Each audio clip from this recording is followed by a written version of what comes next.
നീണ്ട 21 ദിവസങ്ങൾക്ക് ശേഷം പാകിസ്ഥാൻ റേഞ്ചേഴ്സ് കസ്റ്റഡിയിലെടുത്ത BSF സൈനികൻ പൂർണം കുമാർ ഷാ ഇന്ത്യയിലേക്ക് തിരിച്ചെത്തി. ഏപ്രിൽ 23-നാണ് അതിർത്തി പ്രദേശമായ പഞ്ചാബിലെ ഫിറോസ്പൂരിൽ നിന്നും അബദ്ധത്തിൽ പാകിസ്ഥാൻ അതിർത്തിയിലേക്ക് വീണത്. തുടർന്ന് പൂർണം കുമാർ ഷായെ വീണ്ടും കിട്ടാൻ ഒരുപാട് ശ്രമങ്ങൾ നടത്തിയതിനു ശേഷമാണ് ഒടുവിൽ അദ്ദേഹം തിരിച്ചെത്തിയത്. പ്രോട്ടോകോൾ അനുസരിച്ച് സമാധാനപരമായാണ് കൈമാറ്റം നടന്നത്. പൂർണം ഷായുടെ നിരോധനത്തെ തുടർന്ന് അദ്ദേഹത്തിന്റെ ഗർഭിണിയായ ഭാര്യ രജനിയും 7 വയസ്സുള്ള മകനുമടങ്ങിയ കുടുംബാംഗങ്ങൾ ഭർത്താവിനെ തിരികെ കൊണ്ടുവരാനുള്ള ശ്രമങ്ങൾ ഏറെ നടത്തിയിരുന്നു. ഇക്കാര്യം അറിയിച്ചുകൊണ്ടുള്ള വാർത്ത സാഗ് ന്യൂസ് നിങ്ങൾക്ക് മുന്നിൽ നേരത്തെ നൽകിയിരുന്നു.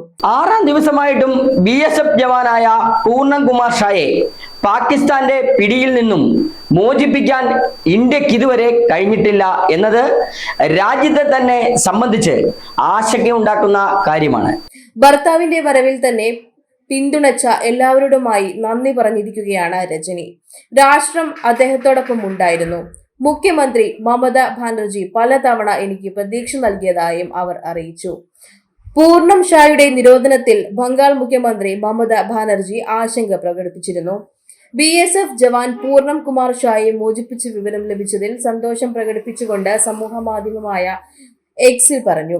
ഹുഗ്ലിയിലുള്ള അദ്ദേഹത്തിന്റെ കുടുംബവുമായി മമതാ ബാനർജി വിവരങ്ങൾക്കായി ബന്ധപ്പെട്ടിരുന്നു. 17 വർഷമായി BSFൽ ജോലി ചെയ്യുകയാണ് 40-കാരനായ പൂർണം ഷാ.